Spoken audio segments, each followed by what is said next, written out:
Now, real people, real opinions. Nighttime talk with Niall Boylan. Ireland's classic hits radio. Now, I want to move on. The festive season, of course, can put a huge amount of pressure on people.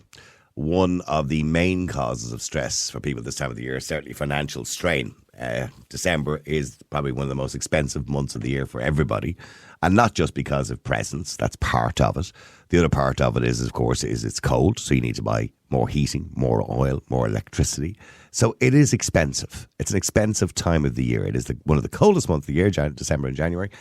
So it does cost more money to operate your home. And generally you'll have friends around for dinner and all. Everything costs money. It's completely commercialised. We all know that. And we received lots of messages from our listeners about the cost of Christmas. Now, I know Gary looked at some of them while I was away. He was talking about the cost of Christmas. But tonight I want to talk about illegal moneylenders and people turning to them to cover the cost of Christmas. Illegal moneylenders have been known to target people with predatory practices in the run-up to Christmas, with costs totalling over €1,000 for most families. No wonder some families struggle to make ends meet this time of the year. We got an interesting message from a listener who said she is in this position. And I want you to have a listen to this letter we got. Hi, Niall. Can you talk about the cost of Christmas? It's getting out of hand. I have 3 children and their Christmas lists are so expensive this year. With PlayStations, North Face jackets, I just can't keep up with the spiraling spend. I'm at my wit's end and may have to go to a loan shark. I have heard there's one in my area and may have to resort to using his services. I'm concerned because I know a friend of mine struggling to pay one back at the moment, and it was a very stressful time for her. I'm wondering if anyone has ever used one before and if it is the best option for me. I cannot get extra money anywhere else, as I've already tried. I have a big loan out with the credit union and my credit rating is not the best. What do you think of this person's situation? Now, I don't know, would you ever use the services of a moneylender? Would you have any sympathy for somebody who did or got themselves into trouble trying to pay them back? And you know, of course, illegal moneylenders, their interest rates are through the ceiling, probably 50, 60%. I know there are people who say that if you get involved in a legal moneylender, well, you've only yourself to blame when things don't work out too well, but it's not always that easy when you don't have money. The majority of people who borrow from illegal moneylenders are women, usually middle-aged women or older women who borrow from these lenders. They've been borrowing from them for years. What is an illegal moneylender, you might say? Somebody who doesn't have a license to loan money. It's a local guy who happens to have a few quid and he goes around door to door. He has a little book and he gives you, 500 quid for the communion, 500 quid for the Christmas, and you pay him back 20 quid a week or whatever it is. So for the 500 quid, you're giving him back 750 or 900 quid over the course of a year, which is way above the interest rate you pay to any bank. But can you really blame parents if they feel they've no other option? Because generally the people who borrow from moneylenders are people who don't have a credit rating. They're on social welfare. They can't pay back a regular loan to a bank because a bank wouldn't give them a loan because they don't have a regular income. And they've already maybe stretched to the hilt with the credit union. And credit unions are more or less bank regulated now anyway. They're not like they used to be years ago. Yeah, credit unions go by the same credit rating. In other words, if your credit rating is doomed, well, you're not going to get a loan from the credit union either. So let me know what you think. And the question I should ask is, are moneylenders really a bad thing? Or are they a necessary evil? The number is 087 188 0008. Are moneylenders, loan sharks, whatever you want to call them, are they a necessary evil? All right, keep texting, keep WhatsApping. The number is 087 188 0008. We're talking about loan sharks, moneylenders. Do you have sympathy for people who get themselves into trouble with these guys? And I say guys because it's primarily men that do it. And there's a lot of them all over the country. Now, the banking regulations have toughened up over the last 20 years, but these people still operate, I suppose, under the net, so to speak, or outside of the net, should I say, whereby they will loan money at extortionate interest rates to people who are desperate. Now, I understand people who are desperate, and maybe they're a necessary evil. Let me know what you think. The number is 087 188 0008 if you want to WhatsApp in. Helen, hi, how are you? Good evening, Niall. How are you? Good. There's no doubt Christmas is an expensive time of the year, and there's no doubt people get short of cash, Helen. Absolutely, Niall. Yes, I totally agree with you. And I feel sorry for the woman who wrote in, or the man, that letter. You see, the problem is, right, you see, if you go back years ago when the credit union started first, right? Yeah. It was for the people, they went in every week and they saved a little bit of money or whatever, and they had to go in and get a loan and then manage that way. But now, like, it's just gone. Another bank. Credit union now, like, it's gone to the stage now, like, when you can't even go inside the door, but you're asked, like, what's your business? I think it was in 2011, I think it was, maybe, I can't remember exactly. They were brought in under the banking regulations. So they now have the same criteria for getting a loan as a bank. In other words, if you have bad credit rating, you're not going to get a loan. Yeah. I know, it's all wrong.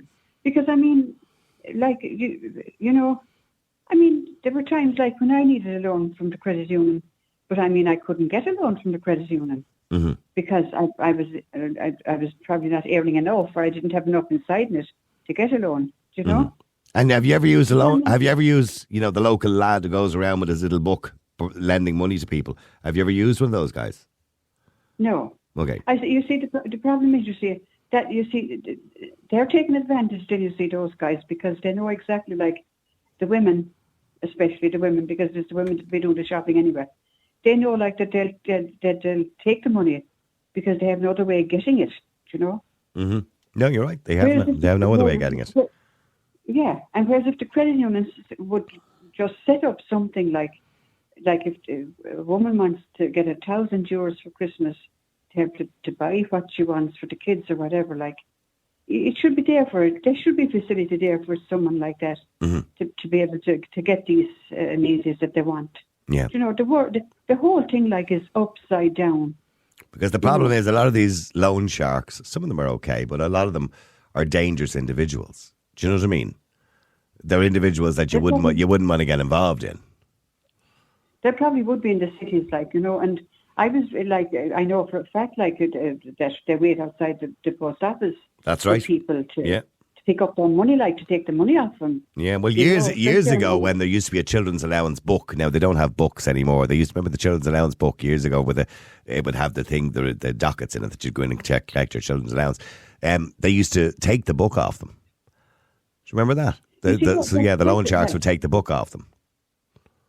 You see, that's the thing. You see, like, if somebody borrows, like, from a loan shark, they know they have to pay every week, like.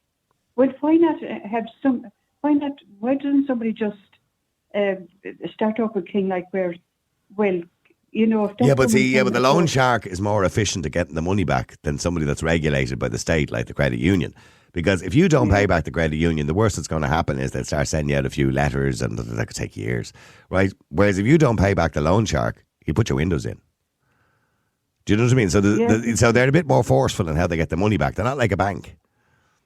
I know that it's very hard. Like, it can be very hard for people, like, at Christmas, especially with kids.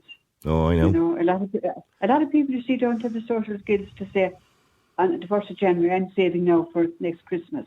But maybe they can't. Yeah, but the thing is, a lot of people just can't save for next Christmas. They don't have the money to put savings by. You know what I mean? They don't. You know. And then, like, if they get an increase in their children's allowance or their disability rating, the whole place is jumping up and down. Because they're getting maybe €12 of an increase, you know? Yeah. And do you manage, Helen, is it difficult for yourself? Do you manage a Christmas? Me, is it? Yeah. Oh, God, I do, yeah, because Asher, I mean, I'm well past all that now. I'm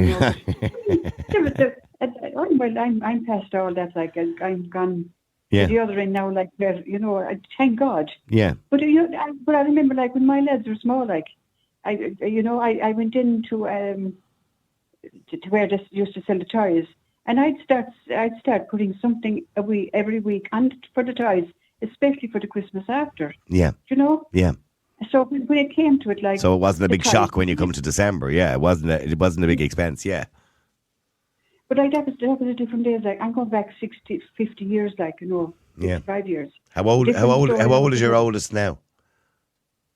53. Ah, there you go. You know. Yeah. But, like, it can be done. It can be done. But, like, you know, they need help to be able to do it. Where did we go? Where did we go in those days? Hector Gray's, was it? Do you remember Hector Gray's? It was the toy shop in Dublin, the big toy shop in Dublin, Hector Gray's. And you see, now I'm from the Kerry area, so I wouldn't be Hector Gray at all, no. All right, okay. Well, stay there for a second, Owen, or should I say Helen. Owen, hi, how are you? All good now. How's it going, boy? Well, Good, I'm grand. You heard what Helen said, well, maybe the credit unions should be changed. We should go back to the credit unions that used to loan to people, who were kind of stuck and didn't have a credit rating. Now, they're pretty much like the banks. You have to have all the criteria in place. So that kind of feeds these loan sharks, doesn't it? well, it does, Niall. And your last speaker made a great point there about, it's the women do the shopping for Christmas. Yeah. And, a lot of them don't have a pay slip. Mm-hmm. And to get a loan now off the credit union, you have to show your last couple of pay slips. Yeah. And be in good standing with them. Yeah. And there's a lot of husbands don't bring home a pay slip. Mm-hmm. And there's no way that they give the wife the pay slip. Yeah. That still happens. That still happens, yeah. Oh, it happens quite a lot.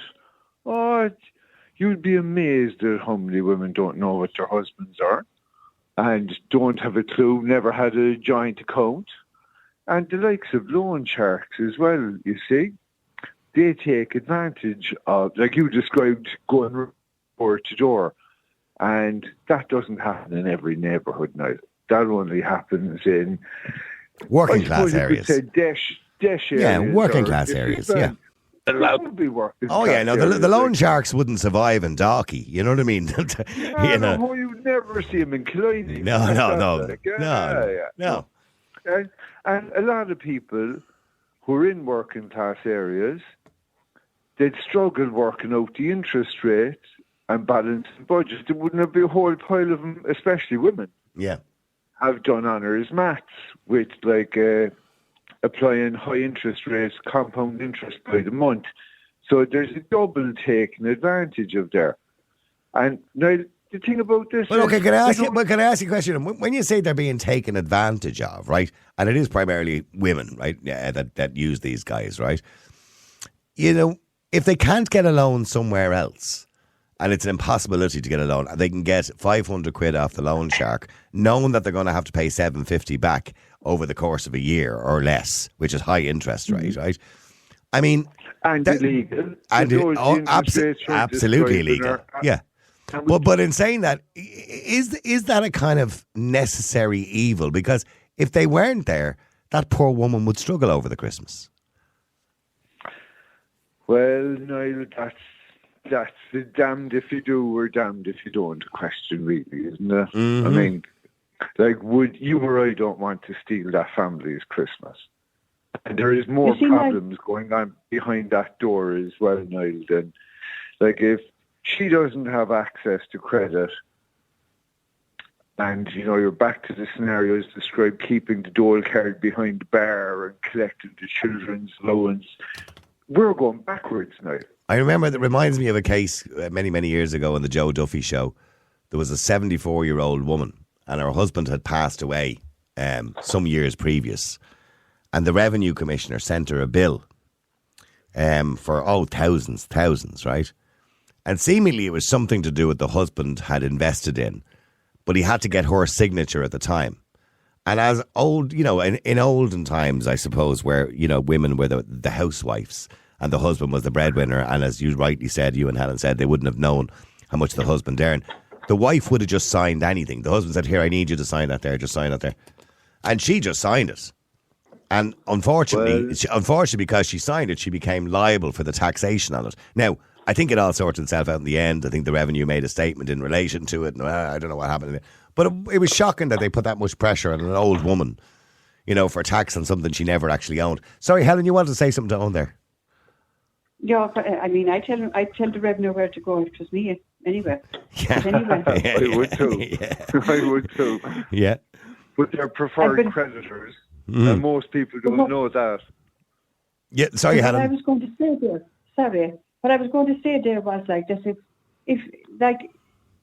if everybody was getting a good cost of living every week, yeah, they could kind of make it simpler for them and easier for them, that they wouldn't have to go to these loan sharks and they wouldn't have to go to the credit union.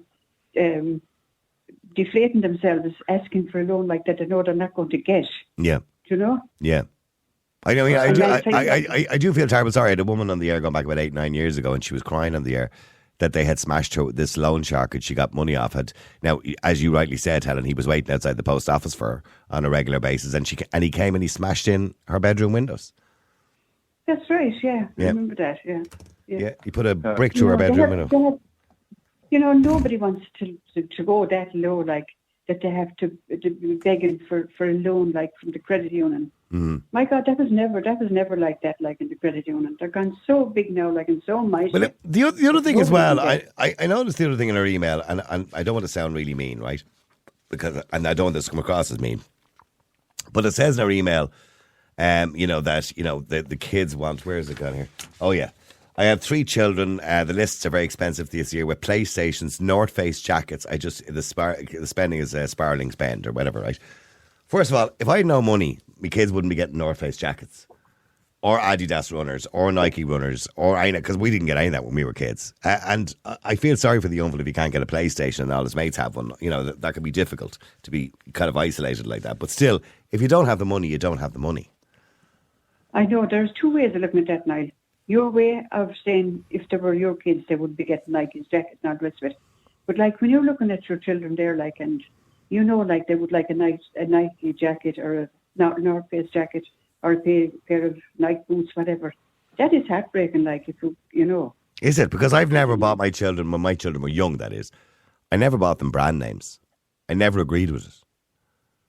Now, that when they were 18 and they got their own part-time jobs or whatever, they can buy what they want.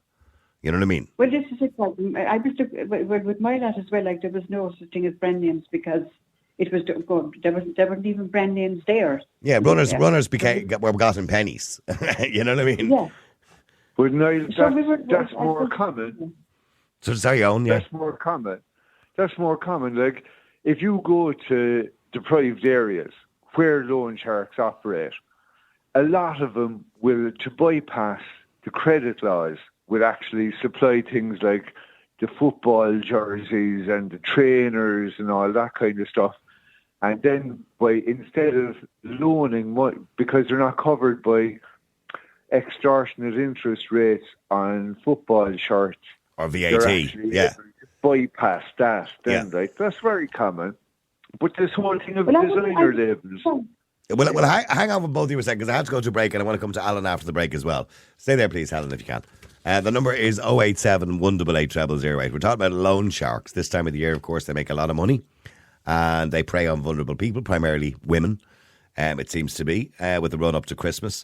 People believe they're the only way out. So are they a necessary evil? Have you ever used one, by the way? And some of them are probably okay. I don't know. Remember, of course, it is illegal. All right, keep texting, keep WhatsApping. The number's 087 188 0008. Owen, Helen, stay with me for a second. Let me go to Alan if I can. Alan, hi, how are you? Hey, Niall.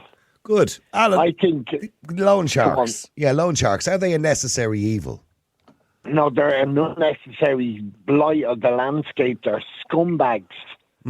They're evil predators and they know exactly what they're up to. I've heard of the worst kinds of loan sharks that give massive extortionate interest rates on. And when you said, Niall, that amount you said over the phone, you said about if you borrow, say, 500, you have to pay back 750. Yeah. Probably double that. Probably double. Lucky. Yeah, I was going to say probably double that. The interest rates can be, you can be nearly paying back twice as much. Yeah. Because the problem with loan sharks, do you remember, Niall? Now, you'd remember this from your own parents. There used to be a thing called the Jew man. Yeah. And he would come around and he'd lend you, say, £20 and you'd give him back 5 shillings a week. Yeah. Oh, I remember. There was a man used to come to my mother's door and his name was George. And my father hated George because he knew that my mother was borrowing money off George. And George would come and my ma would say to me, here, and the door would knock on a Friday night, always around the same time. And my mother, apart from the fact he'd keep her ages at the front door, she used to say to me, here's 50 pence, go out and give that to George. And I'd run out and give 50 pence to George. Or else she'd turn around and say, don't answer the door, it's George. Right? So, but I remember George. Now, George was a nice man, in fairness to him. Yeah, there was good old-fashioned loan sharks that wasn't sharks. They loaned you money on small interest. to help women in the days of old, like your man, my man. My man's 92, she was alive, 95.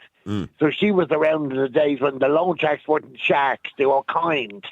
But today's loan sharks are involved in other types of activity as well. They're not just involved in lending money. Yeah, drugs probably. They're involved in a plethora of other issues as well that makes them unscrupulous. And they will not allow anyone to default on their loan. You pay a heavy price with them. And we need to educate the people of Ireland and people in general about loan sharks and make a documentary channel to do it, because it's robbing people of their security of their own home when they start getting invaded by these people. No, and I am warning people, if you do get involved with these individuals, unfortunately, you're putting your hand in the fire, Yeah, no, that's the thing. These people who are going around areas where, like, Niall, I'm of your type where if you haven't got it, you don't waste your money and try to get a loan for something you can't afford. If I had kids, they would be getting pennies brands. You wouldn't be getting all these. I had a nephew, and he would get all the top brands off me. Sister-in-law, she'd buy him everything. Yeah. And she'd leave herself bankrupt just so he would have to look his best going out on a Sunday morning. On a Christmas day. I do feel, I know I'm kind of, lecturing a little bit, but I do feel sorry for parents nowadays. I know, but because here's the thing: if little Johnny has, but hold on, if little Johnny hasn't got a smartphone, or Mary, or they haven't got a PlayStation, or whatever it is, Xbox, whatever the latest, the fabulous one is, but then they feel left out. Do you know what I mean? Niall, what we're doing is we're making the problem a bigger problem. We're not educating people about restraint and common sense. We're giving kids too much and we're paying a heavier price. We're giving kids more than what they should be getting. And it's destroying kids. It's not making them happy. It's giving them gadgets that you can't afford and you're putting yourself in harm's way just to get it. And that's fucking stupid. Helen, is he right? Are we spoiling children at the behest of our own, I suppose, debt? Are we? Are you talking to me now? Yes, I am, Helen. Yeah. Are we spoiling children? Sure. I don't think so. No, I don't. No. I suppose. Oh well. Well, Helen. When I see, families who I know wouldn't be very wealthy, and Mary, who's 12 years of age, and Santa Claus brings her an iPhone, which is about 1,300 quid nowadays, it seems like a very expensive gift from a family who may not have a lot of money. Well, I suppose it is. Well, yes, when you put it like that, yes. But you see, the problem is, you see, if the parents, you see, if they were getting a regular cost of living every week, that they could cope with what they have to buy. And I agree with you. Everybody should get a decent wage for a decent decent week's work. Sure. I get that. But if everybody was to get a good wage, here's the problem, Helen, right? A huge percentage of the population are on the minimum wage. If they weren't on the minimum wage, and let's say they were all on 20 quid an hour, which would be a good wage, right? Where they'd be coming home with a good wage and then they wouldn't be too stuck. The problem is then the cost of everything will go up. Because then employers would have to charge, the shops would have to charge more because the people they're employing cost more money to hire. So it's a kind of vicious circle. So unfortunately, people will always, a large percentage of the population will always be on a very low wage. That's just unfortunate. It shouldn't be like that, and I agree. Well, you see, I think now that anybody who's earning 40 or 50 grand a year, are not poor people. They can afford whatever they want to buy, to be quite honest with you. I'm talking about people who's just maybe on social welfare at maybe 240, 250 a week, Now, if the government decided they'd make it 350 a week and give everybody across the board who's on social welfare or single parents and all the rest of it, you wouldn't have this problem. But I understand the point you're making, Helen, but if you paid everybody on social welfare 350 quid a week, and then with the other benefits too, including fuel allowances and HAP and everything else, sure, it wouldn't be worth your while going to work. You'd be better off staying at home. Do you know what I mean? For a lot of people, if if you did that, there would be nobody working in retail. There'd be nobody working in hospitality because they'd be better off staying at home. You'd still have the people like that want to get up every morning and go to work, to be honest about it. Well, there's a lot of people who take advantage of that. There's a lot of people now that are on disability, like that's on disability, and they need. Yeah, no, I'm not referring to people on disability. I'm talking to social welfare, job seekers, etc., etc. Anyway, sorry, getting back to the loan sharks.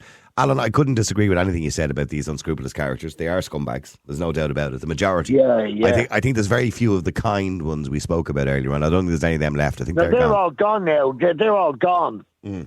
The older generation of Jewish people that helped a lot of the Irish in the darker days. That all went. I didn't know it was specifically Jewish people who ran those businesses. No, that's what they were called, Niall. I do remember the nickname, the Jew Man. Yeah, that was like the Glimmer Man and like all those other names we had years. Yeah. They came from the Jewish faith. They're all from South Circular Road mainly, and they had a lot of connections with small businesses, and they went into inner city areas and knocked on doors, and they used to sell little holy pictures, and you give them a penny a week for the picture, or if you want to get a wedding dress, you give you say £20 and you pay them back 5 shillings a week.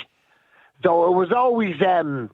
It just went out when we became more prosperous.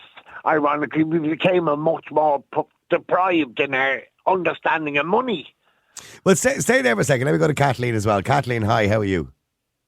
Hello now. I remember, I've been in the country now over 20 years, but I can remember somebody that used to go with Providence. Providence, yeah. A good few years back now, and I didn't go with Providence, but it seemed to be a legit. I've never heard of them now in a long, long time now.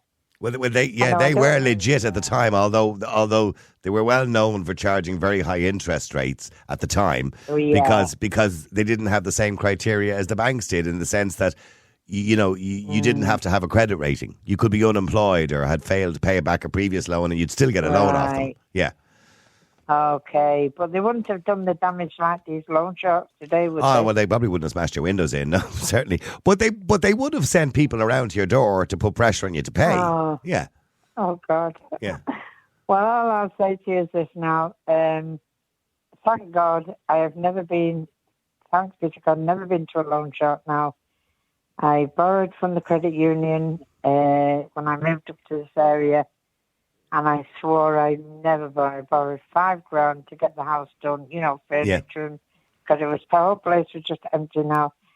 And it was very reasonable, but I had to pay every week.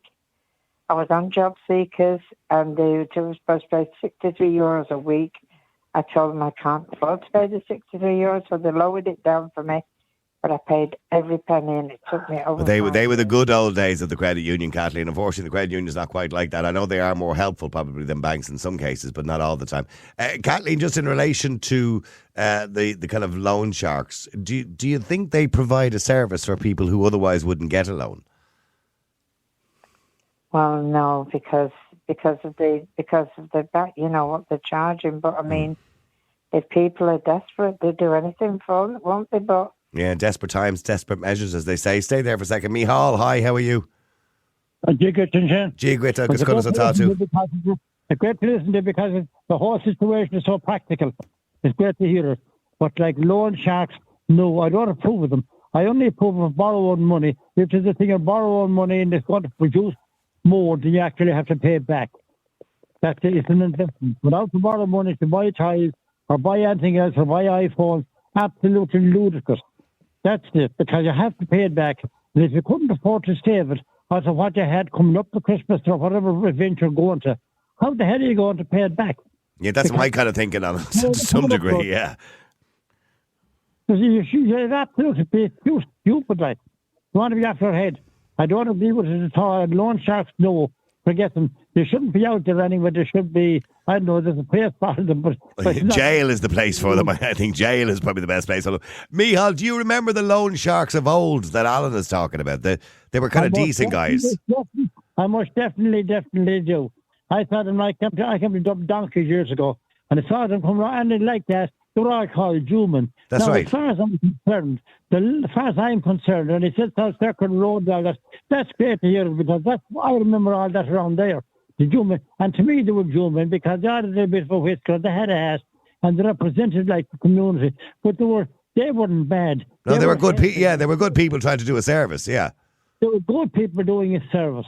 Like we all refer to them as Juman, but they were good people doing a service, and they weren't ripping the people off. Yeah, I actually forgot. Uncle Alan reminded me. I forgot they were called Jewmen. That's what they used to call them at the time. Yeah, because I think it originated from the Jewish community. Yeah. Yep. Mm-hmm. But got out today to buy. You're buying your $1,400 to buy an iPhone, whatever the hell you're buying. You want to be off your head. If you can't afford to save, come up to the Christmas. How are you going to pay it back after Christmas with interest on it? Forget about it. Yeah. So Alan, the message, Alan, you're sending out is just do without, if you can. Do it out. And not only that, Niall, there's many ways of overcoming poverty on a Christmas. And it starts in January. You have to be disciplined. You put away 20 quid a week in the post office, or if they your pay, the rises that people get, put it away, and then have the whole lot lumped on a Christmas. That's how you make it. You have to think positively. You can't keep spoiling your kids and borrow money off loan sharks. That's fucking crazy. All right, listen, on that note, Michal, thank you, Kathleen, Helen, Alan, I appreciate you all coming on. After the break, by the way, I'm going to be talking about Christmas, keeping the Christmas theme. We're talking about Christmas presents. I had a message from a listener, and he says, hi, Niall, I've asked the missus what she wants for Christmas, and she said she doesn't want anything. So I thought, that's me off the hook, and didn't give her anything. My mates say that I still have to get her something, or I will be in trouble. What do you think? I haven't got a clue what to get her. And she says she doesn't want anything. Thanks, Jay. Well, listen, Jay, one thing I will tell you, she does want something, even if she says that. Do you have any advice for our listener? What should he get his missus? Have you ever been disappointed and received nothing from your partner? Or have you ever received something that was a pleasant surprise, let's say? Look, guys, girls, whatever, we don't always get it right when it comes to our partners. We buy things sometimes and it probably wasn't the best idea in the world. We thought it was. We did it with the best intention. We did it with a heart of gold, but we don't always get it right. What's the worst thing you've ever got off a present off anybody at Christmas, even when you were a kid? And what was the best thing you ever got? The most useful thing you ever got? I've got one of AJ's hampers to give away. So all you got to do is WhatsApp 087 188 0008. We want to know the best and the worst. So start your WhatsApp message with best or worst and tell us the presents you got for Christmas, the best ones and the worst ones. And what advice have you got for this guy whose wife says she doesn't, I don't worry about it, honey. I don't want anything for Christmas. Now, real people, real opinions. Nighttime Talk with Niall Boylan. Ireland's classic hits radio.